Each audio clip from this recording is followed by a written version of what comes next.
Estamos ya con nuestra primera parte de este panel de los días miércoles. Con nosotros Francisco Martorell. Pancho, ¿cómo estás? Hola Fernando, ¿qué tal? Buenos días a todos los auditores y auditoras. Hola Alberto. Y también estamos con Alberto Mayol. Alberto, ¿qué de tu vida? ¿Qué tal Fernando? ¿Qué tal Francisco? ¿Cómo están ustedes? Oye, partamos con los estados de ánimo, digamos. Es impresionante cómo te puede afectar y cómo de hecho cambia el tono de prácticamente todas las conversaciones cuando tú tienes 7 días, 8 días seguidos con un índice de contagiados en aumento, índice de muertos también, pero sobre todo los contagiados, y se empiezan a producir situaciones que tú pensabas que ya no estaban o por lo menos no formaban parte de determinadas autoridades.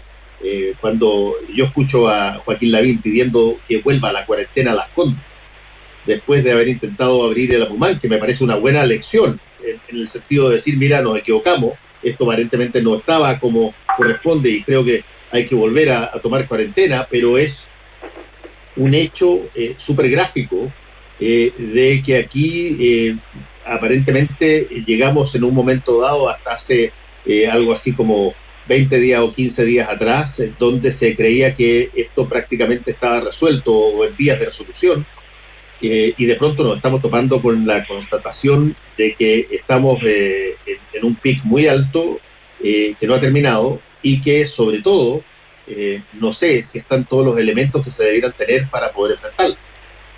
Sí, yo creo que Fernando lo hemos dicho, yo creo que en reiteradas ocasiones, que esto es como una suerte de montaña rusa, ¿no? Donde uno no controla el carrito y de repente vamos lentamente y tú dices, chuta, ¿hacia dónde vamos? Y caes y ahí viene la parte del vértigo. Hoy además tenemos que estar mirando lo que ocurre en Chile y además un ojo en el mundo. Lo que ocurre en Chile es dramático en el sentido de que en los últimos 12 días se duplicaron los casos. Y cuando tú hablas de nuevos contagios, habría que multiplicar esos contagios también por aquellos que no son detectados. Estamos hablando siempre de contagios detectados. Y cuando tenemos 1.600 y tanto, como ocurrió ayer, y que es muy probable que una cifra similar se repita porque son los contagiados de hace 4 o 5 días, incluso antes de, o recién cuando estaba empezando la cuarentena en 25 comunas en la región metropolitana, es una cifra bastante alta y que obviamente que tiene a su vez una cifra, al no estar en cuarentena, alta de contagios todavía del fin de semana. Por lo tanto, es muy probable que eso siga subiendo y que de aquí al viernes tengamos una cantidad que quizás bordee los 40.000, con lo que se sabe, eso provoca en el servicio público, en las unidades de cuidado intensivo, que de 425 hace 10 días pasamos a 604, en los ventiladores mecánicos, pero además también en los equipos que deben velar por eso o cuidar a las personas que están en las camas con ventilación mecánica. Ese es el ojo en Chile, pero además tenemos el ojo en el mundo, ese que nos dice, chuta, mira, los españoles van a alargar el estado de alerta. Hay países que están viendo que las medidas que tomaron les están provocando nuevos contagios. Ayer en Italia se produjo una ola de contagios superior a la que venía produciéndose en los días anteriores. Entonces, y que desde Estados Unidos el experto en salud de la Casa Blanca dice que la vacuna está muy lejos de aparecer. Entonces todos estos ojos nos dicen que estamos viviendo una situación de vértigo muy complicada y que obviamente uno no es paranoico ni trata de alertar a la gente, pero que lo único que parece posible y real es quedarse en casa y poner la salud por encima de la economía. Y eso a la larga también va a generar otro conflicto, pero que en este momento, al no existir las condiciones mínimas en todas las naciones, no solo en Chile, para enfrentar esta situación, es lo más recomendable. Sí, Alberto. Yo creo que hay una variable que en este momento para el gobierno y para los gobiernos en general es bien compleja, y es que se han ido sacando conclusiones muchas veces por día o por semana. Y claro, la verdad es que esta semana en la que estamos de acuerdo a los informes internacionales respecto a la mera matemática de la epidemia, corresponde que en Chile estemos en el punto pico. Esta y la otra semana, o la anterior y esta, pero más o menos en estas fechas estamos hablando de que se establecía desde bastante temprano el punto pico de acuerdo a la progresión matemática que estaban teniendo los casos. Sí, eso es bien relevante porque lo que marca es que iba a ser una semana difícil sí o sí. Lo llamativo, lo insólito, es que el caso del gobierno de Chile se haya recetado animar a la población a que justo antes del punto pic estábamos llegando a controlar por completo la epidemia.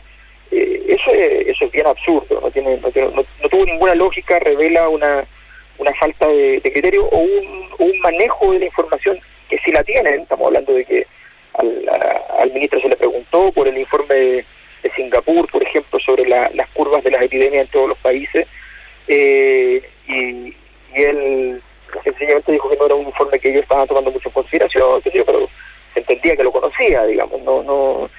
Entonces cuesta creer que efectivamente hayamos llegado a estas semanas con este nivel de improvisación. Ahora, hay una noticia que también es bien relevante. La mayor parte de los países están viendo que, y ya se habla de que es posible que estemos entrando, todavía son datos muy muy primarios, pero así eran los datos en enero, de que podríamos estar entrando en un segundo ciclo.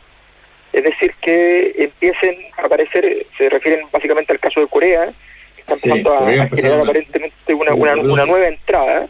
Sí. Y ese ciclo segundo nos pillaría igual de mal que en el primero, básicamente porque como el confinamiento genera que no hagamos inmunidad de rebaño, es decir, que no nos expongamos al bicho y no tenemos vacuna, entonces estamos en una situación idéntica y se podría proyectar por más tiempo. Por tanto, muchos países están tomando decisiones como tratar de intentar generar condiciones en las cuales las posibles infecciones se producen en las personas con más salud en el fondo, y están tratando de imitar un poco el método de Suecia, que fue bien criticado al principio, pero que ahora se reivindica en parte desde el punto de vista, salvo en algunos detalles no menores, pero que tienen que ver con la exclusión social, la desigualdad, los migrantes, los más pobres, qué sé yo, pero empieza a tomar sentido también esa idea. Entonces, en medio de esto revela un escenario de confusión mundial, que es el peor de los escenarios para cuando uno quiere tomar medidas de este tipo.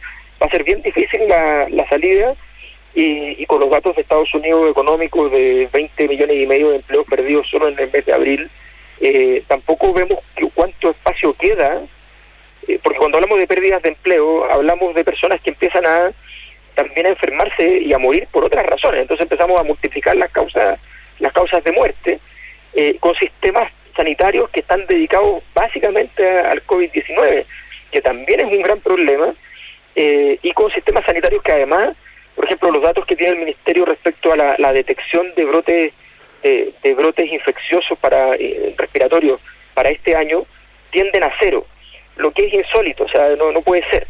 Eso revela que finalmente no se está haciendo esa medición adecuadamente porque están dedicados a otra cosa, y es comprensible, pero en el fondo tenemos la cantidad de elementos que no tenemos medidos, que no estamos viendo, son muchos, y además Chile tiene un defecto muy grave, y es que desde el principio fue uno de los países que menos midió, que menos testeó la presencia del COVID-19. Entonces tenemos ahí una serie de pasivos en el mundo, y en Chile en particular, que muestran un futuro no muy cómodo. La única cosa buena es que supuestamente el informe de Singapur dice que esta primera oleada, al menos el 20 de junio, estaría ya más del 90% de los casos habrían ocurrido en Chile, pero esta primera oleada. Sí.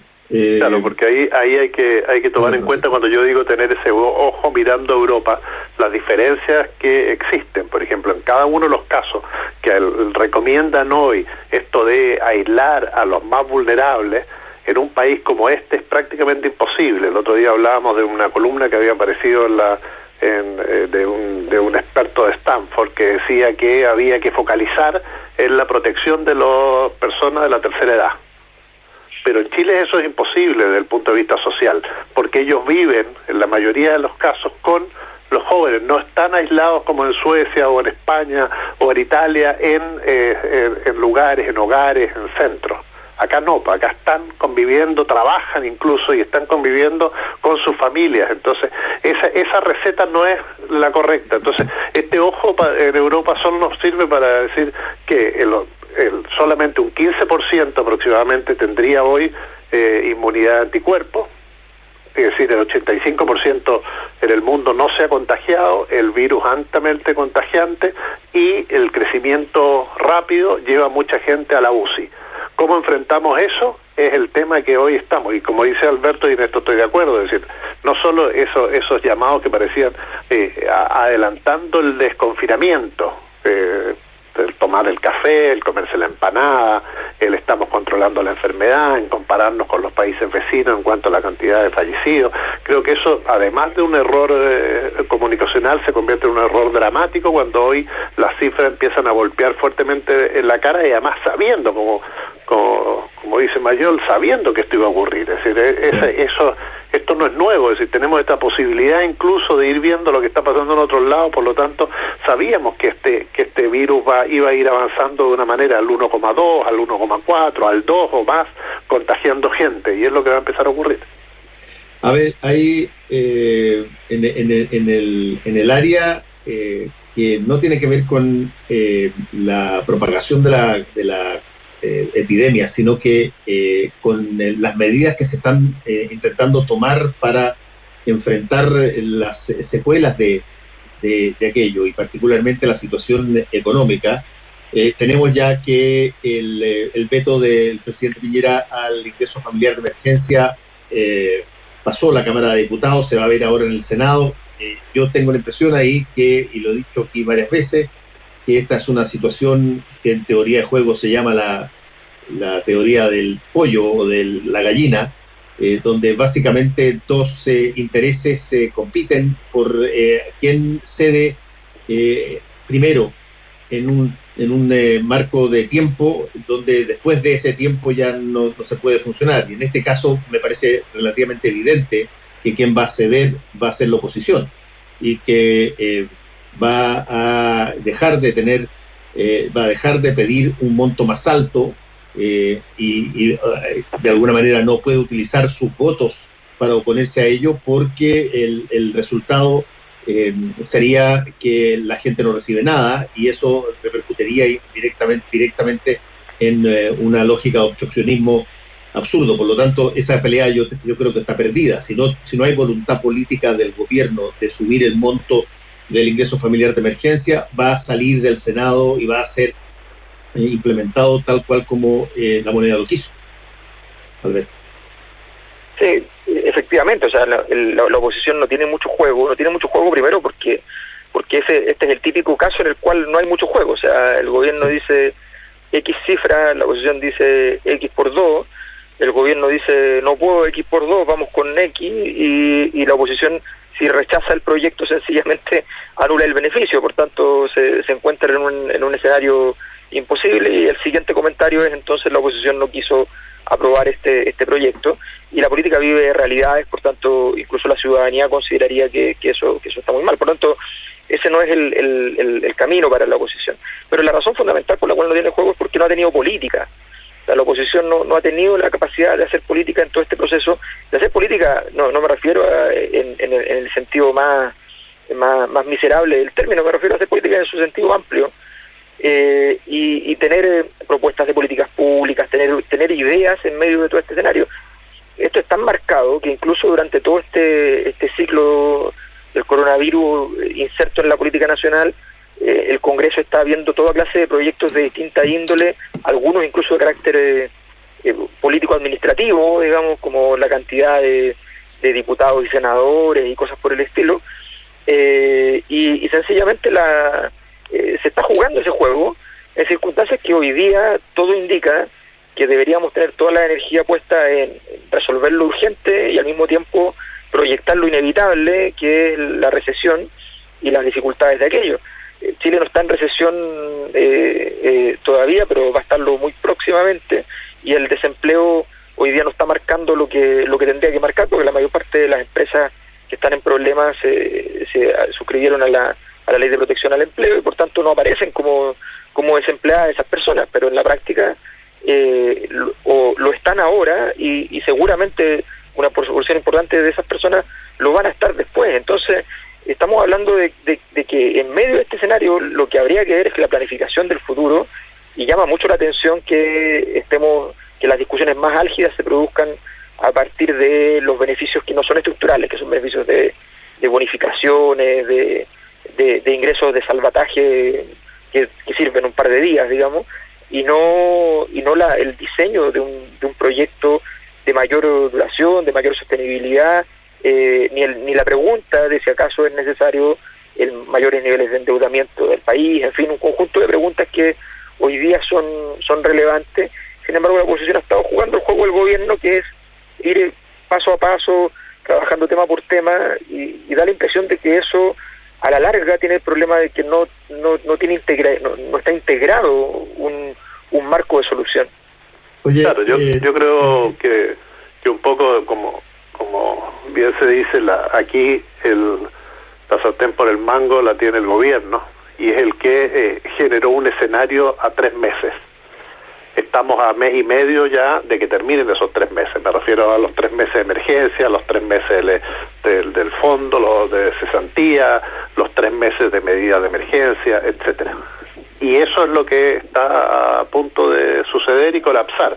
Y es obvio que hay que hacer un escenario a largo plazo, que tiene que ver con todo, desde las clases hasta los salarios de emergencia, hasta la forma que se van a enfrentar el nuevo desempleo que se va a venir, las nuevas quiebras que van a aparecer, porque esto no termina en un mes y medio, y la desescalada va a empezar quizás en octubre o noviembre. Entonces es ahí donde la oposición no ha tenido la voluntad, salvo esta reunión que tuvieron y la carta de la semana pasada, donde de alguna manera esbozan una política de unidad que tiene que ver con un llamado a un acuerdo nacional donde todos se sienten y puedan realizar un escenario distinto para la actual situación. Sí, pero también eso requiere de la voluntad del gobierno de que no esté mirando a la pandemia como la forma de llevarse la pelota para la casa y mejorar su imagen que tenía antes de la pandemia.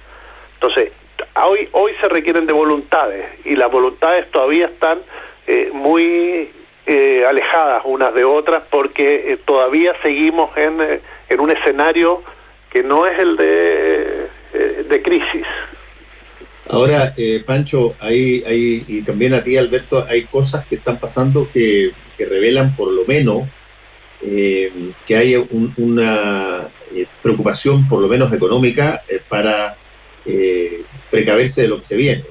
Esta solicitud del Banco Central de un crédito al FMI por $23.800 millones, que buscan asegurar, según dicen, liquidez. Yo tengo la impresión que tú solamente pides esto si es que tú previenes de alguna manera que te puede faltar la liquidez, o sea que vas a tener una situación bastante álgida en los próximos días, y creo también que hay inevitablemente una visión y que va a cambiar eso necesariamente, Pancho. Las cifras del coronavirus en los últimos 8 días o 9 días inevitablemente van a ser interpretadas por buena parte de la población como una forma de evaluar que el gobierno se anticipó demasiado a tratar de ser los mejores alumnos de la sala, y de tratar de aparecer más bien en los rankings y de apurar los aplausos para el enfrentamiento con la pandemia, y eso tarde o temprano golpea cuando tú te das cuenta que eso no fue así, y que te expusiste, que saliste, y que estás todavía muy expuesto y cada vez con menos posibilidades de tener test o de tener una cama eventualmente si te pasa algo. Claro, acá Hoy hay crítica a la oposición porque no hace nada, críticas al gobierno que mucha gente no le cree, y eso se ve en algunos estudios de opinión, pero efectivamente el que tiene la responsabilidad final es el que está en la moneda, y efectivamente las señales que dio son las que tú planteas desde el principio. Claro, esto más que un préstamo es una línea de crédito flexible, que incluso acuérdense que hace unos días, cuando fue consultado el ministro Briones si se había solicitado algo el Fondo Monetario Internacional, lo negó tajantemente, dijo Chile no ha pedido nada. Bueno, el Banco Central sí estaba pidiendo esta línea, y efectivamente, claro, necesita y va a haber problemas de liquidez, eso es un hecho concreto. Ahí es donde uno ve que los actores todavía no evalúan este escenario globalmente, y es fundamental que se haga, es decir, que el Banco Central, que el Estado, que la oposición, que el gobierno, que todos los estamentos se pongan a trabajar seriamente respecto a lo que viene, y ahí es fundamental que el gobierno entienda que finalmente... Francisco, se desconectó Francisco. Sí. Alberto, ¿tú estás ahí todavía? Sí, yo estoy acá. Mira, sí, yo creo que efectivamente bueno, hay dos cosas que a mí me parecen importantes. Una, de un crédito que lo pide el Banco Central. Estamos hablando de un crédito que tiene como fin generar una estabilidad financiera, que es parte del problema, evidentemente, pero no es todo el problema. Ya Chile tuvo que inyectar, por el tema del estallido social, harta plata en el ámbito de las divisas para poder controlar el precio del peso respecto al dólar, y eso ya ocurrió, y ahora entonces probablemente el Banco Central proyecta lo mismo, pero no estamos hablando de esa plata para ser utilizada en políticas públicas de cualquier orden, de protección o de fomento. También este es un momento en el cual una pregunta relevante es que si esto va a ser una crisis sanitaria importante, porque Chile no está generando las condiciones para generar una incipiente, y aunque sea básica, industria de insumos médicos que le permita efectivamente no estar dependiente de otros países para efectos de esas adquisiciones, y no tener que hacer estas tremendas patriadas que señala el ministro que hay que hacer, de que se esconde por dónde va el avión y qué sé yo, y toda clase de cosas que entendemos que son más un juego que otra cosa, pero más allá de eso se revela algo importante. Entonces, ahí hay un factor que tiene que ver con cómo se inyectan esos recursos y hacia dónde van, si van al sector financiero, si van a la economía real. Y en segundo lugar, fíjate la reflexión, Fernando, que yo creo que no hay que dejar pasar. O sea, el gobierno efectivamente creyó que anticipándose a los hechos, sencillamente podía ir generando un impacto político.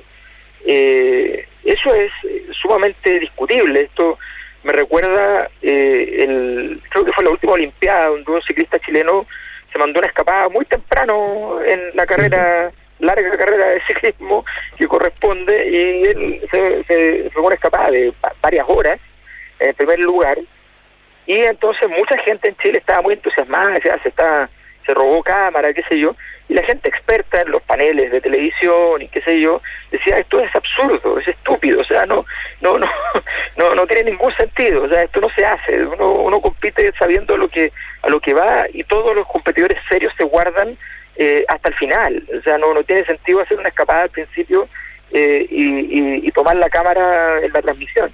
Ese es un poco lo que pasó. Alberto, ahora ese caso, que me parece muy interesante, tiene un correlato extraordinario que también de repente podría servir como analogía. Cuando le preguntan al ciclista, oye, pero ¿qué fue lo que te pasó? Él responde súper sinceramente y dice, mira, yo sabía que no tengo muchas posibilidades, pero si es que iba en la punta, iba a haber mucha más visibilidad para mí, y por lo tanto se podía ver la marca de mi bicicleta, que es mi auspiciador. Y lo dijo así, tal cual. Yo quería que se viera muy, muy destacadamente mi auspiciador, que es mi bicicleta, y para eso tenía que hacer algo, y bueno, durante unos pocos kilómetros fui puntero y todos me enfocaron a mí, vieron la bicicleta y ya. Cumplida la misión. Nada que ver con la carrera ni con la camiseta que estaba llevando. Claro, pero el problema de fondo es que en ese caso incluso ese argumento que tiene asidero, ¿ya? Porque hay un criterio de realidad, en este caso tiene el defecto generar una expectativa política que luego se va a desmentir por los hechos, y que esos hechos, al ser desmentidos, te vuelven a colocar en el gobierno en el peor de los escenarios. No nos olvidemos nunca que subjetivamente en el ser humano no hay nada peor que estar saliendo y volver a caer. Es mucho más grave que haber caído muy profundo. Entonces, esto de estar saliendo y volver entonces a una situación crítica para el gobierno es muy muy complejo, porque además todo lo que se construyó en esta salida se va devastando, se va destruyendo. Entonces se encuentra un escenario político de aquí para adelante que yo creo que va a ser cada vez más complejo, y enfrentando el desafío de algo que para el presidente Piñera es algo que no es cómodo. O sea, el presidente Piñera está hecho tiene muchas habilidades económicas para ciertas cosas, pero indudablemente un conflicto, unos momentos donde hay desempleo, incluso hambre, es algo que no está muy en sus libros. Sí, aquí volví un minuto. Sí, vuelve para cerrar, Francisco. Efectivamente, yo creo que acá lo que el gobierno tiene que es apurar y ser más ágil y no ser tosudo. Sí, una muestra de la tosudez fue el carnet COVID, que demostró que todo el mundo estaba diciendo que no era necesario, y el ministro demoró 10, 12, 15 días en reconocerlo por un tema de discriminación, algo muy puntual. En ese marco creo que ese es un ejemplo de que el gobierno, ante este escenario que es muy variable, volátil, que aparecen cosas nuevas, que está todo en investigación, es mejor que no sea tosudo y que abra espacio a las voces y analicen esta situación para que efectivamente, como dice Alberto, no le pegue tan fuerte la realidad. Y la realidad obviamente es que, por lo que vemos en otros países, acá van a ocurrir cosas, y es mejor que enfrentarlas todos juntos a que haya un solo responsable, que finalmente siempre va a ser la moneda, pero por lo menos que se abra y se dé cuenta de que hubo una intención de enfrentar una situación dramática con la participación de todos. Muy bien, muchas gracias a Alberto Mayoli, también a ti, Pancho, que les vaya bien. Nos encontramos la próxima semana. Chau. Un abrazo, cuídense y quédense en casa. Chau. Volvemos con Combinación Clave. La clave me escucha.